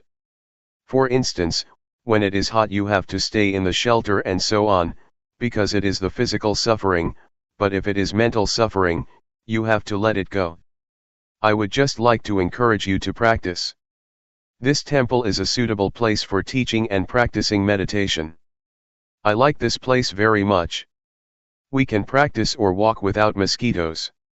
In my temple in Thailand, when I moved hand, I have to keep the mosquitoes away, but here it's very easy. So it is a suitable place that provides a good environment for practice. I do not know whether you benefit from this place or not, but I myself benefit a lot. My health is much better and I also have good ideas. 3 years ago, I had interesting ideas, and I put the talks into a small booklet about the Dhamma. Since my talk has to be translated, it can't be continual because I have to pause for the translation. So I only say about 50% of what I would like to. If I were to speak in my dialect I could continue my talk more easily, but that's okay, do not take it seriously. It's better to have a question and answer session. I have to go tomorrow, so this is your last chance. Question: what should I do when I have no thought during the practice, and what should I do when I am aware of my body's movements but all kinds of thoughts arise simultaneously? Answer: what you should do is be aware of the thoughts that arise, that's all. When no thoughts arise, just be aware of your body's movements. When I practice, sometimes I lose my sense of self, but when it seems that I myself have disappeared, I just touch myself to regain my sense of self. Question: with awareness, one may attain the state of no self or even reach the level of arahant. Is the eradication of the 10 fetters that an arahant should achieve, before he reaches enlightenment also possible through awareness? Answer: awareness gives rise to higher morality, higher concentration, and higher wisdom.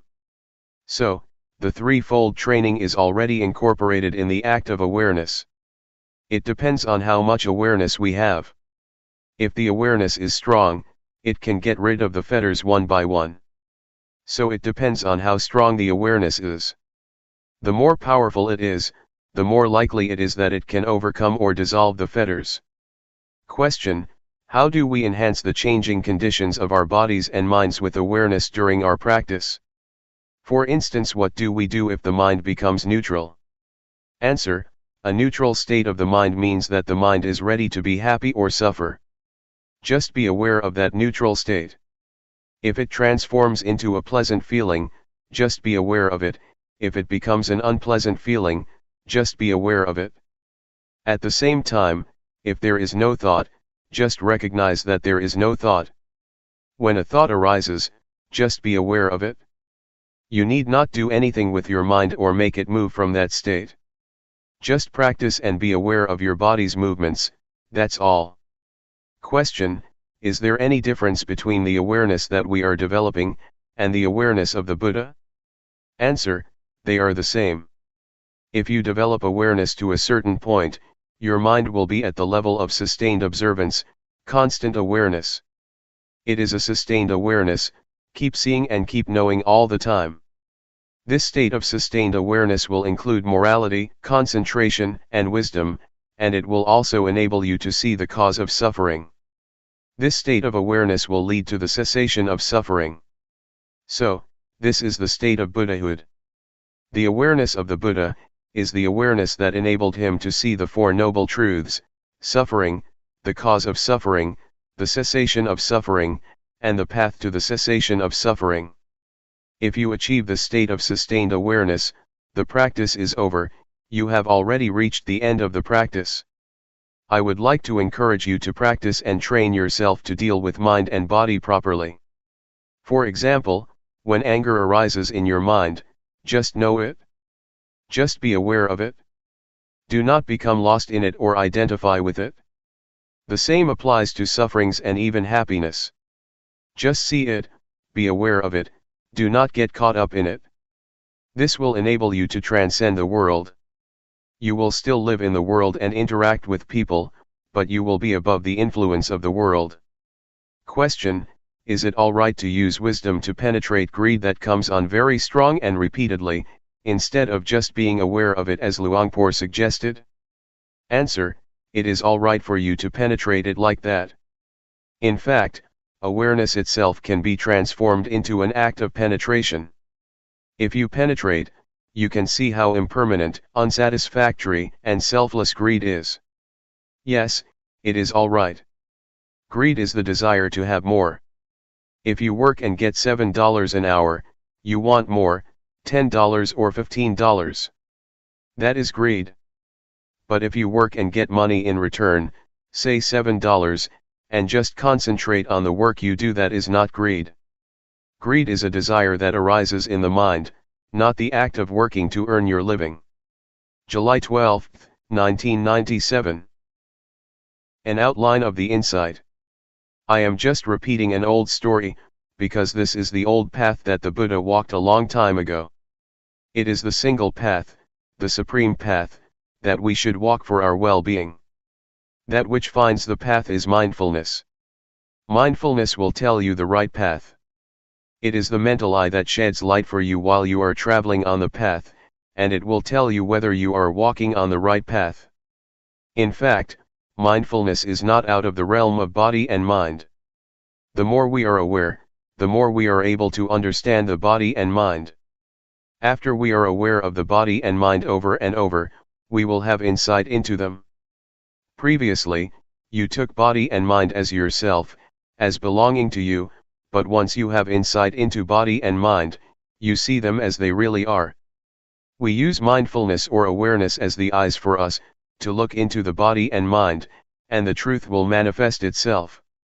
This will enable us to understand the nature of body and mind, to see and understand why the body and mind do good or bad, to understand the sickness or the suffering of body and mind, and to see the conditions or the factors that give rise to these sufferings. It also enables us to understand the activities, the temporary state or conditions, of body and mind. These truths will manifest themselves to us. Insights occurs to us like a door that is opened. Once it is opened, we can look and see inside, and everything inside is clear to us. So, when we have insight into body and mind, the truth of body and mind will be apparent. We will see the sufferings of body and mind, and we are interested to see what else come after them. We keep seeing, and keep knowing the truth regarding body and mind, step by step. The truth just goes, and we just follow it as it opens or manifests itself to us one by one. It is like when we study and have an understanding of the subject, the understanding keeps increasing because one leads to another. Insight is like that, it expresses or manifests itself, and we just follow it. Our body is not ours. It is beyond our control, nobody can control it, and no one can be its master. It just goes on its natural way, we cannot control it. And you will see clearly if you look closely. You will be aware that feelings and sensations are constantly arising.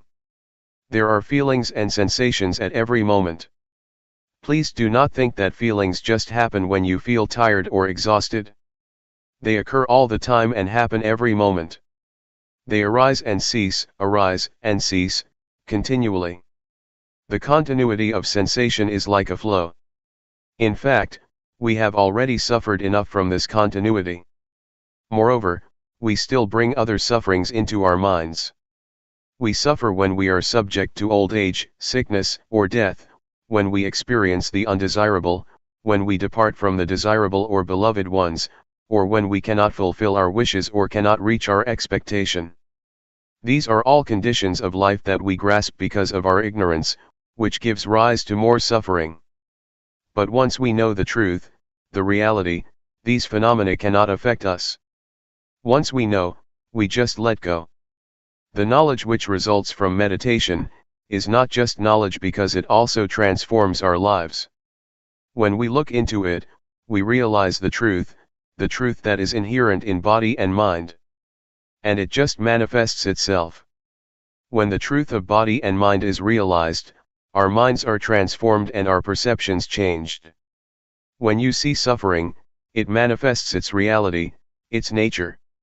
So, once we are aware of it, suffering is transformed into happiness, and ignorance is transformed into wisdom. Furthermore, we will understand the truth of goodness and religion.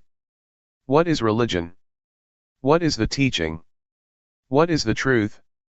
These are the insights we will have at this stage of practice. The insight that I mentioned is the first stage of insight, called insight into body and mind, or reality regarding body and mind. We will know once we have such insight. Luangpor Teean suggests that after we achieve such insight, we go a step further. In this step, we speed up our practice, moving our hand more quickly or walking faster.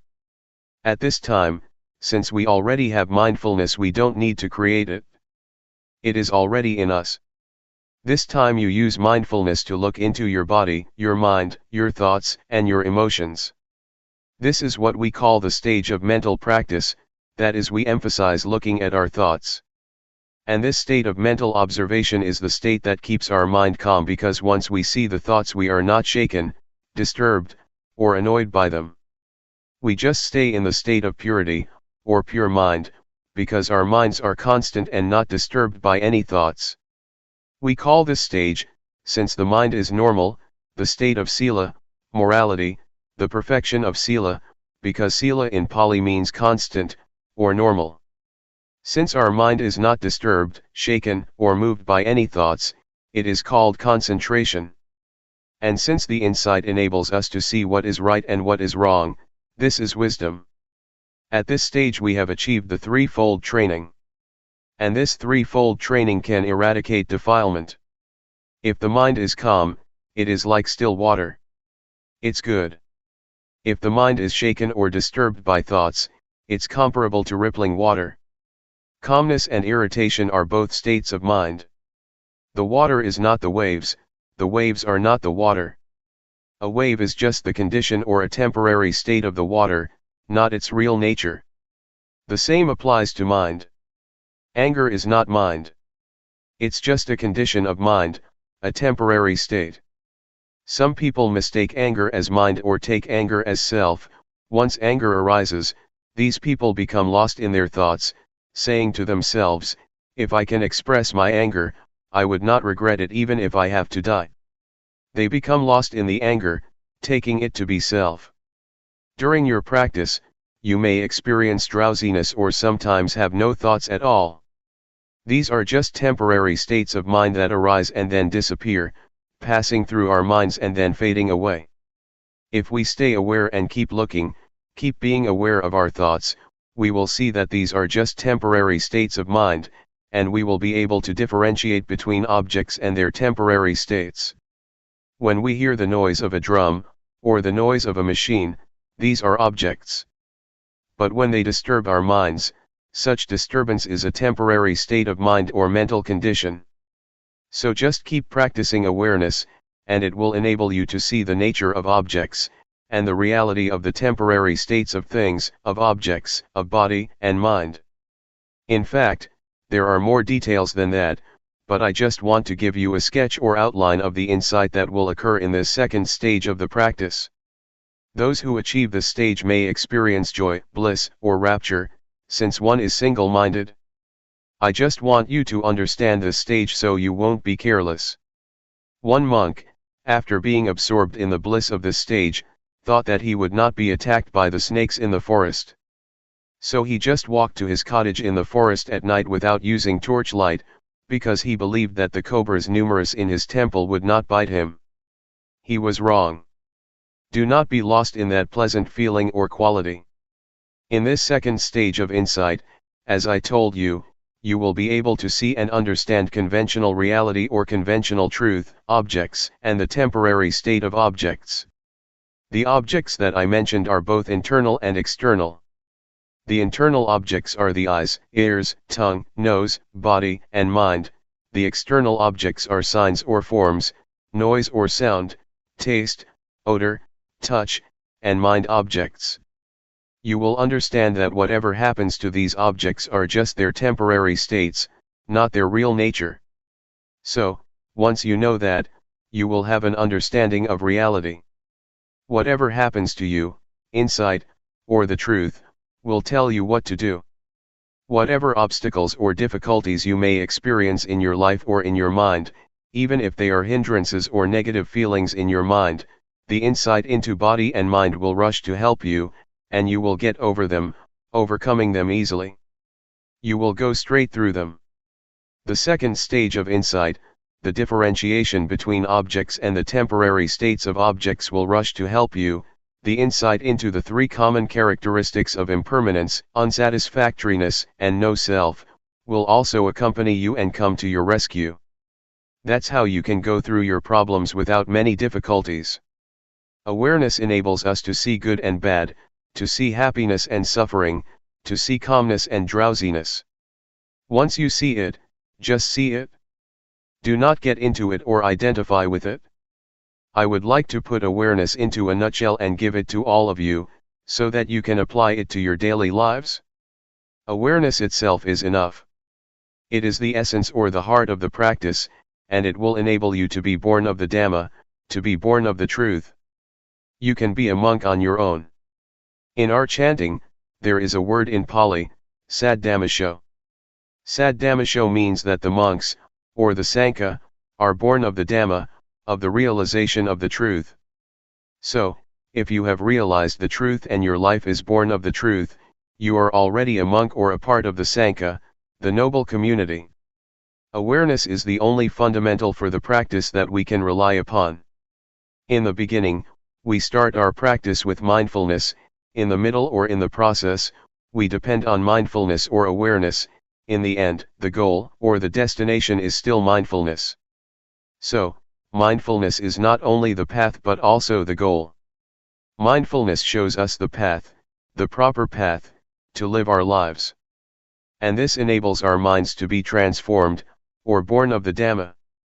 That is why I say, you can be a monk, a bhikkhu, a real bhikkhu, not just one in uniform. If you look at the time of the Buddha, a lot of his disciples became enlightened first, or in my words became monks first, and then were ordained by the Buddha. Almost half of the great disciples of the Buddha attained enlightenment before receiving ordination. That's why I said that we can be monks if our minds are born of Dhamma, or if our minds are supported or sustained by Dhamma. You need not have a robe like me to be a monk or a bhikkhu. It is normal that awareness at this stage can be regressive. But once you arrive at a certain stage, it will stay unchanged. At this stage, you have to continue your training until you arrive at the stage where you need not train yourself anymore. Asakha means the state of mind that requires no further training. Those who arrive at the state of asakha, the state of mind that requires no more training, have reached the state of arahant. What Luangpor is chanting are the verses that the Buddha preached to his mother in heaven. That's all for now.